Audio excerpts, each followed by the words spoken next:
Ce podcast vous est proposé par Total Energy.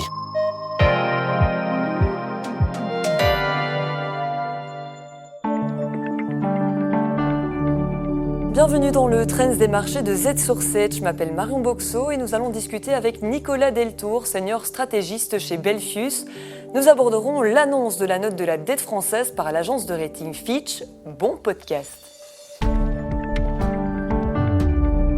Il est l'heure de se tourner vers les marchés boursiers. Les bourses européennes ont clôturé la semaine sur une note hésitante alors que la séance a notamment été marquée par une nouvelle dégradation de l'indicateur de confiance des consommateurs américains publié par l'Université de Michigan. Euronext Bruxelles, Montea a clôturé la séance en tête du Belvin. EVS a bien fini la semaine après l'annonce de l'acquisition de l'entreprise française de caméras robotiques XD Motion. Du côté des baisses, Fina reste fébrile, le titre est reculé de 8% sur un mois. Et sur le marché élargi, Céliade a connu une fin de semaine morose. Pour aller plus loin dans l'actualité des marchés, Nicolas Deltour est avec nous en plateau. Bonsoir Nicolas. Bonsoir Marion. Alors Fitch risque bien d'abaisser la note de la dette française. Pour un pays comme la France, qui a une épargne locale quand même importante, est-ce que c'est un risque? Est-ce que ça risque d'être grave pour elle? Alors, c'est vrai tout d'abord qu'un pays qui dispose d'une épargne nationale presque à disposition, comme c'est le cas de la France, a quelque part le bénéfice d'une forme de coussin de protection au cas où. On est bien placé en Belgique pour le savoir, puisque souvenez-vous, il y a quelques années, du fameux emprunt, le terme, qui finalement a montré au monde entier que la Belgique pouvait compter sur ses ressortissants et sur leur épargne.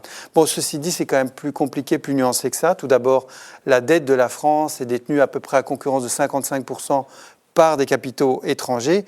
Ensuite, et ça va s'accélérer dans les mois et années qui viennent, la compétition dans la course au financement va s'accentuer, d'autant plus que des pays, même comme l'Allemagne, ont décidé de lancer de grands plans, notamment de réarmement, qu'il faudra financer.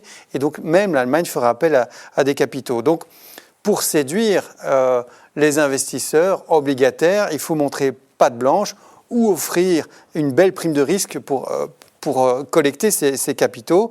Et les marchés mettent désormais la France sur le même niveau que l'Italie, par exemple, et la considèrent comme moins bonne en termes de qualité, en tout cas sur 5-6 ans, que l'Espagne. Donc, pour le moment, il n'y a pas de catastrophe.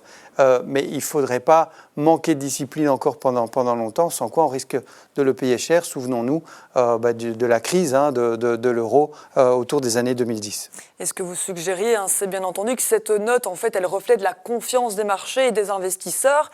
Alors, dans le cas de la France, est-ce qu'elle risque d'avoir un impact concret si jamais elle venait à se dégrader ?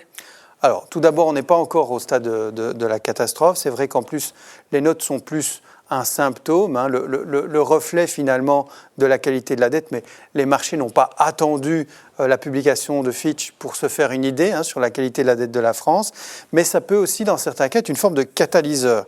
Ce catalyseur est plus ou moins puissant. Comment est-ce que ça se joue ? Bien notamment par le fait que toute une série de grands fonds institutionnels, notamment des grands fonds de pension, ne peuvent investir que dans les dettes de la meilleure qualité, ce qu'on appelle investment grade sur les marchés. Et si vous sortez de cette catégorie, mécaniquement, ces grands fonds, ces grands institutionnels sont obligés de sortir vos obligations de leur portefeuille, ce qui mécaniquement fait baisser les prix et donc monter encore les taux d'intérêt exigés des émetteurs. Est-ce que vous pouvez nous rappeler, sur base du graphique que vous avez apporté, à quoi ressemblent ces échelles de notation, justement ? Alors, c'est un peu comme à l'école, on reçoit une note, et ces notes vont de triple A, qui est vraiment le meilleur du meilleur, à simple D, où là, vous êtes en faillite, en fait.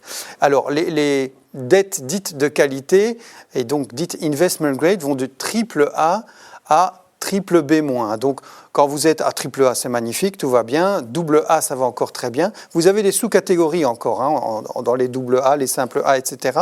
Et on descend ainsi de suite jusqu'à à nouveau le triple B-. Tant qu'on est dans ces catégories-là, en tant qu'investisseur, on n'a pas trop de soucis à se faire. Si ça va en dessous, ça devient du spéculatif. Alors, on a parlé du cas de la France. Comment ça se passe pour nous au niveau de ces agences de notation? Alors, pour la Belgique, on est encore bien au milieu de l'investment grade pour l'État fédéral, même si de temps en temps, on entend que les perspectives ne sont pas les meilleures selon les agences de notation. Mais le vrai cas d'école belge pour le moment, c'est Bruxelles, puisqu'en souvenez-vous, en juin Donc ce n'est pas si loin que ça. La note de la région a été abaissée de A+, à simple A par S&P, Standard & Poor's, une des grandes agences aux côtés de Fitch. Et donc, ça évidemment, à terme, ça pourrait continuer à se dégrader et à faire augmenter la prime exigée par les marchés.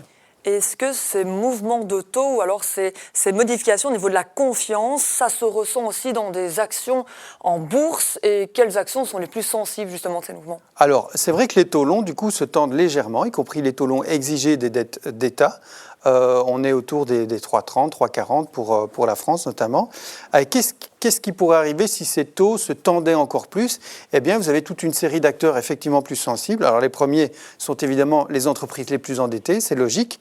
Vous avez aussi les valeurs dites de croissance, dont l'essentiel de la valeur aujourd'hui se trouve en fait dans le futur, dans des espoirs du futur. Si vous actualisez ces valeurs futures, eh bien, le taux a un gros impact. La construction, bien sûr, le secteur de la construction, et puis tout ce qu'on considère presque comme des proxy bonds, des proxy obligations.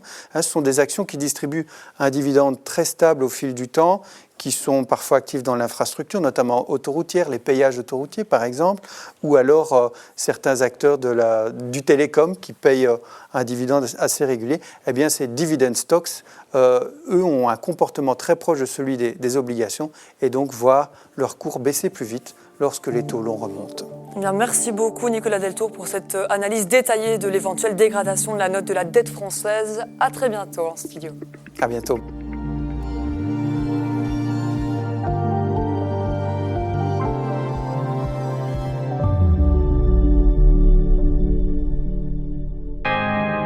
Merci d'avoir écouté ce podcast proposé par Total Energy.